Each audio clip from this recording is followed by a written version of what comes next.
a relação público-privada aqui no Brasil ou não? E revisar a relação público-privada significa o quê? Colocar sempre nas relações contratuais o interesse público em primeiro lugar, o interesse do usuário em primeiro lugar, ter previsibilidade para o futuro. Hoje nós estamos com dificuldade, inclusive, em alguns contratos, até de determinar as datas que eles terminam, levando a isso uma polêmica no judiciário. A quem beneficia essas dúvidas? Por que as empresas entraram na justiça para manter o poder sobre esses povos hospedados? É porque elas estão fazendo sacrifícios enormes? Não. Elas têm um interesse material, concreto, de lucro, que faz elas irem à justiça e gastarem milhões e milhões com seus advogados.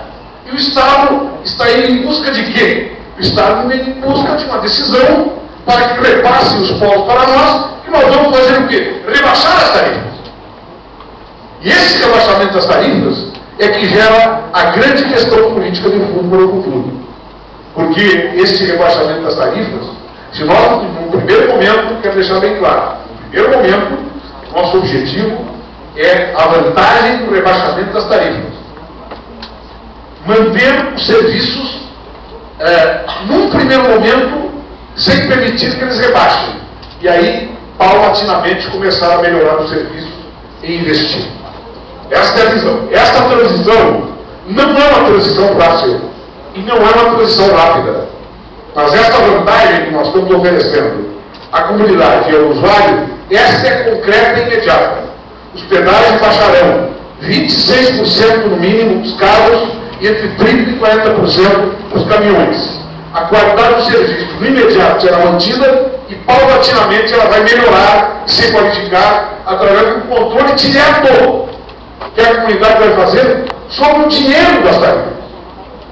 Quem é que sabe atualmente qual é a taxa de lucro que tem os investidores das concessionárias privadas? Eu não sei. Você sabe qual é a taxa de lucro? Para onde vai esse dinheiro? Essas compras que as concessionárias fazem da cabina, por exemplo, da sinalização, elas são compras que são feitas pelo preço menor? Ou são compras feitas por empresas culpadas, que eventualmente outras pessoas têm participação e interesse em fazer um preço mais elevado para comprar essa cabina? Para dar um exemplo.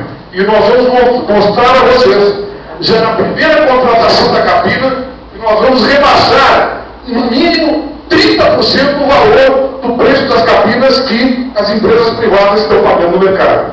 E isso vai determinar, inclusive, esta possibilidade de rebaixamento da tarifa. Bem, qual é a etapa que nós estamos agora? Primeira etapa nossa foi o exame jurídico e a criação de condições institucionais responsáveis para a retomada dos pedágios. Nós dissemos que não íamos romper contratos, e não estamos rompendo contratos. Estamos respeitando os contratos. Os contratos estão sendo respeitados. Segundo, nos apropriar das cancelas e rebaixar os preços. Terceiro, fazer as obras emergenciais imediatamente e dar qualidade aos serviços. E quarto, fazer um planejamento de médio e longo prazo. Isso significa não só a qualificação da rede atual, mas também as duplicações e os demais investimentos que, em última análise, vão ser discutidos com a própria população. O preço do pedágio, esses dias eu era perguntado também por um jornalista sobre isso. Como é que nós vamos submeter o preço da comunidade? Porque, na nossa opinião, a comunidade não é imbecil. Por isso, tem gente que julga que a comunidade é imbecil e vai chegar numa plenária e vai dizer: nós queremos um pedágio duro real e duplicações imediatas. Isso não existe. A comunidade sabe o que quer, ela tem clareza sobre os seus objetivos. E todos sabem calcular, todos são empresários ou trabalhadores que administram suas casas com um determinado orçamento, empresários que têm orçamento das suas empresas, e vão discutir sim com o IGR e o preço dos pedágios. Porque essa técnica de preço, ela tem que ser colocada no papel a partir do próprio desejo da comunidade e do planejamento que o governo vai fazer com ele. Se nós queremos, por exemplo, uma duplicação em 5 anos, para começar em 5 anos, o preço é 1. Se nós queremos, e o valor vai ser controlado nas contas da EGR. Se nós queremos que seja feito imediatamente, o preço é outro. E a comunidade vai poder acompanhar esse cálculo conosco e a destinação dos seus recursos. Essa relação de corresponsabilidade, de cogestão do Estado, que muitas vezes é burocratizado, que muitas vezes é lento, que muitas vezes não responde às necessidades da população, mas essa cogestão do Estado, da sociedade civil organizada, é o que dá valor às políticas públicas. É isso que pode produzir políticas públicas responsáveis e permitir, inclusive, que o chefe de governo, que os secretários, venham cara a cara sempre discutir com a população, não só nos momentos de tomada, mas também nos momentos de dificuldade, nos momentos de crise, no momento de elaboração de uma tabela de custos para providenciar né, em correções dos preços dos pedágios, ligados a um planejamento estratégico para o desenvolvimento do sistema viário regional. Então, esse é o recado que eu quero dar a vocês. Esse debate não é um debate elementar e nem é um debate populista ou demagógico. Seria populista ou demagógico se alguém viesse aqui dizer para vocês o seguinte: olha, nós vamos tomar conta das praças, vai ter um preço simbólico de 0,50 e nós vamos começar a duplicar tudo que vocês quiserem. Isso nós vamos fazer. Porque nós temos experiência na gestão pública, no controle do orçamento público e temos experiência também no respeito à comunidade.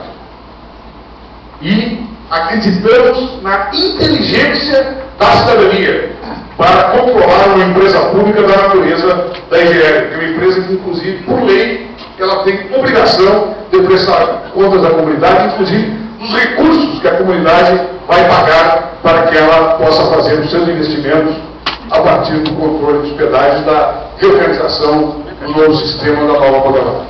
Então, esse é o recado que eu queria deixar para vocês aqui. Certamente outras reuniões se repetirão. Tá? Nós estamos nesse momento recorrendo ao Poder Judiciário pelo nosso entendimento. Vejam bem a forma que foi redigido esse contrato. A interpretação que o Judiciário deu é que os pedágios terminam, a praça de pedágio e a devolução deve terminar em dezembro, porque o prazo inicial deve ser contado a partir do momento que a empresa concessionária começou a cobrar. Ou seja, aquele tempo, então, de concessão entre a assinatura da concessão e a entrega da rodovia pública para o controle da empresa privada, que não teve cobrança, aquilo ali não pode ser considerado concessão. Ou seja, aquilo ali não decorreu com prazo contratual. Só decorre o prazo contratual à medida que eles instalaram as praças e começaram a cobrar. Pelo amor de Deus, isso é o Poder Judiciário brasileiro que perdoe. Isto é uma interpretação absurda da lei, que não foi feita, eu acredito nisso, conheço o nosso Poder Judiciário por má fé, mas é uma interpretação que leva um vício. O vício, aquele que, quando um contrato está em dúvida, se decide não em benefício da população, se decide em favor da empresa concessionária, da empresa privada. Esta visão é uma visão equivocada, porque ela coloca a supremacia do interesse privado sobre o interesse público. E nós não temos nenhuma dúvida. O interesse público aqui no Rio Grande do Sul, nesse momento, é a EGR tomar conta dos povos, organizar uma nova modelagem, discutir os preços com a população e fazer um planejamento comunitário de médio e longo prazo para que nós tenhamos um sistema decente, acatado pela população e que nos dê melhores condições de vida e de trabalho para todas as regiões que têm as suas vias pedagiadas. Muito obrigado.